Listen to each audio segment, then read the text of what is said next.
On this channel, we are fairly familiar with the Goblin brand of vacuum cleaners. Old Goblin, that is, not the crap they put out now.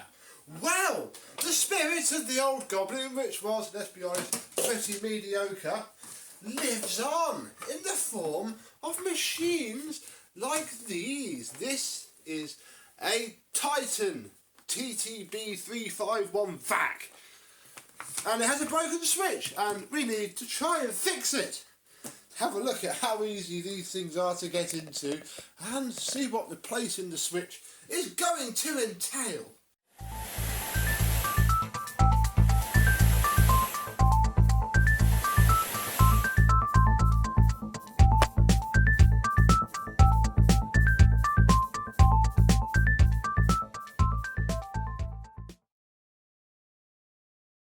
Yes, hello my vacuum cleaner chums, how are you today? Yes, this is, it's Titan, I think it's Toolstation.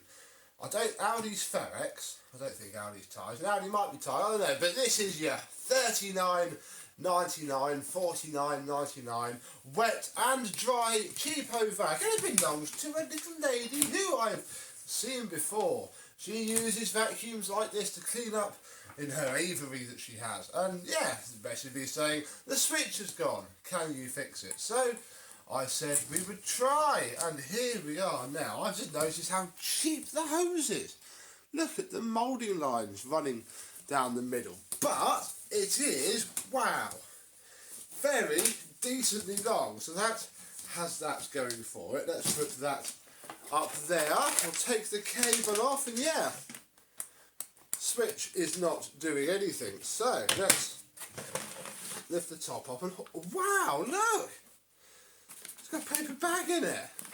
Look how little room. She was complaining about this actually. She said that by the time the filter's in and you're picking up coarse heavy stuff, I was probably to tell her to not bother with the bag, but I think she likes it. Yeah, she's right, there is nowhere for the dirt at all.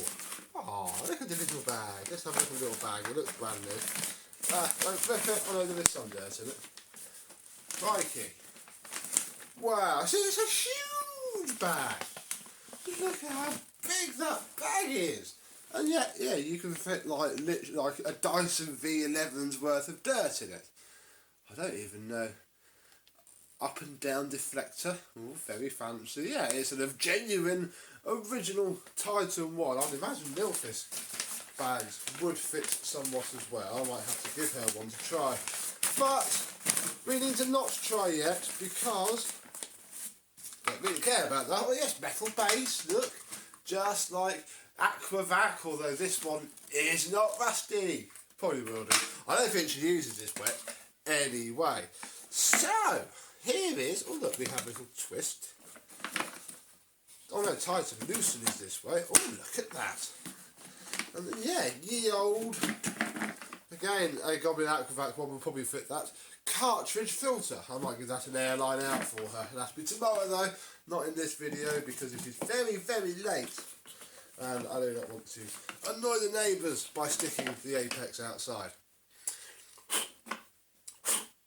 We need a Torx screwdriver of yet an undetermined size, so let's play stab at the screws until, oh look at that, first shot, T20. Take our T20, stick it in the drill and you come. Take these screws off. Basically means to take those screws off. I think, so I was sort of assuming that the lid would come off to give us access to the switch side, and then, we didn't have to do all this, but here we go then. There's 1 screw, 2 screws, 3 screws, 4 screws, 5 screws, 6 screws, and 7.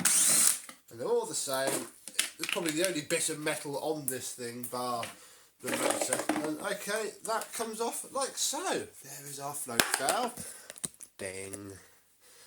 And here is Ah, here's our stuff. Here is the machine itself and the switch. Now I suppose we should probably look at the motor as well, but it's quite involved really. I've got to take all that off. So the first thing that we are going to do is find ourselves a small pokey proddy screwdriver boy and lift this switch up and down. So we'll test to see if it is actually the switch or not. Well, should there be a neutral wire attached to that? Yes.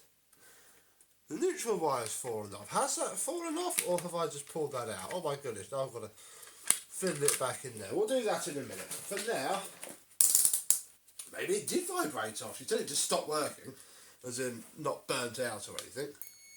Beep. Don't even know if it's on or off.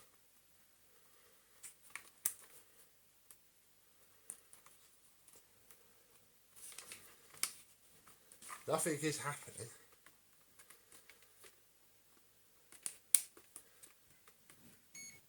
Okay, we have a connection on the live side. It's only there we go. We have a connection on the live side. And on the neutral. So our switch is fine. I'm wondering if this neutral cable's fallen off because I didn't have to put on that very hard and none of the other cables have come off and I had to put on those very hard. But it isn't the switch. Now do we go any further? I think we should. And we'll have a look at the motor, mainly because it'll be interesting to see what it's like, won't it? Let's be honest, I've never seen one of these before, and I'm unlikely to ever pick one up, I'll be honest. I've kept my Aquavac 620, that's all the basic stuff I need. Oh, look at, oh, wow. Crikey. That's got to have been running off balance a bit. So that is our motor. The plastic forms part of the fan case itself, which is fairly standard nowadays. Vax carpet washers do it an awful lot. And then this bit comes off. I'll imagine it just pulls out there. Oh no, oh, we don't have to take the... I just want to check the carbon brushes. I do, don't I? I've got to take the fan off to check the carbon brushes. Oh my goodness. Well, doesn't smell burnt. At least I can push the neutral back on now. Doesn't smell burnt. Everything else checks out. Switch seems fine. I think the best thing I could do really is put it back together and we'll turn it on because yeah, to lift out the motor. Yes, look, it bolts into the bottom bit through the armature.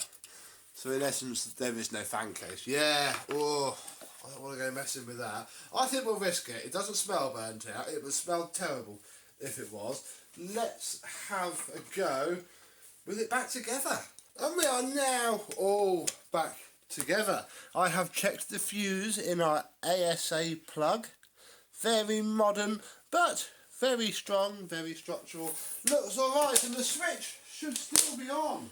So we'll see if it explodes or not. Still nothing. Oh my, it looks like we are going to have to take the whole motor apart. Well, here is our little motor. It's actually not as bad as I thought it might be. It certainly feels quite strong, but yeah, obviously nothing on the top at all. And the armature, I'm going to struggle to show it, but it looks absolutely fine. I've had both of the carbon brushes out and a fair bit of grit and dirt, that came from one of them, did come out. So I'm sort of slightly hoping that our issue here is just stuff that's got into there and jammed it all up and literally knocked the contact off of the motor. So we'll get it back together.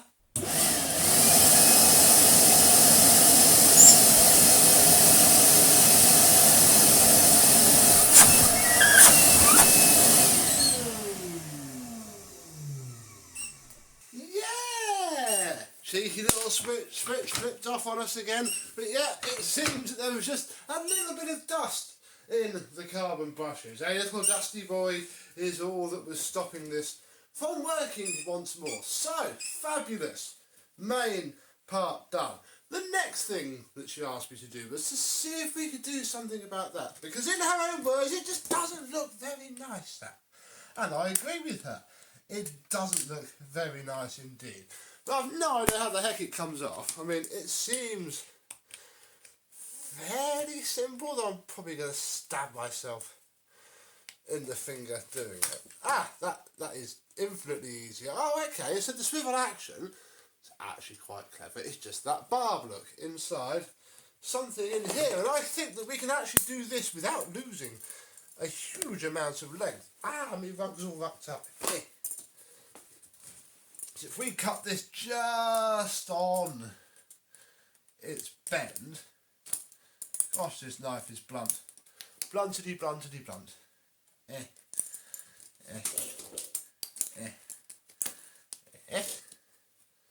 Safety first. We can then push it back on, and lose nothing. Ha ha! And now, I mean, that is ye old, again, Aquavac type fitting. Although this hose end is quite nice. It's almost similar to the one at the Victor Vita's. No, it's tiny though. Blimey, I thought the Victor V9s were small. It's not particularly comfortable either. But equally, when all you're using it for...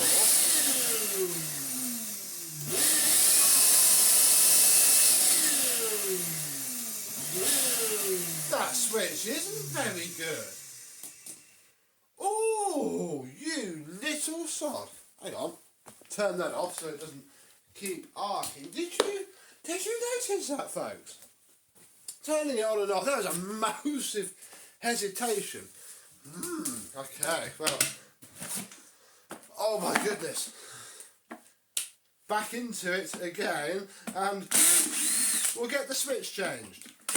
I had a rummage around in the bottom of the old toolbox and found this little clicky boy, which should be just what we need. So, we shall, hang on, let me just work out if I go across or across. And with our more posher, hopefully more working switch fitted,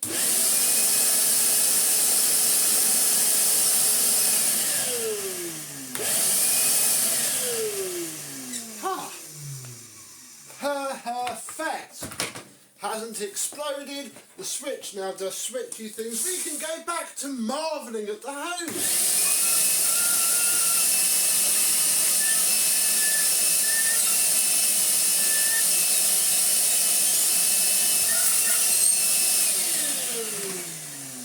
Very good indeed. So, the Titan wet and dry vacuum. Obviously not a vacuum for dust allergy sufferers. Obviously not a vacuum that's particularly fab at holding its dirt in. But it's fairly easily repaired. If your motor's burnt out, forget it. Throw the thing in the bin. Can't even fit something else to it. But this one is not. It is now working once more and it can go back to its lovely owner. So, have you ever had a Titan wet and dry vac? What did you think of it and what did you use it for as well? I presume it was something absolutely disgusting. And I've just also noticed that despite not noticing it before, look, I've aligned our new switch to the original switch position. I didn't even know they were on there. That's cool, isn't it? So, all we've lost is that little bit of the hose there, and that's it. So, thank you very much for watching. I hope you've enjoyed, and I, but possibly not this, will see you soon. Bye bye.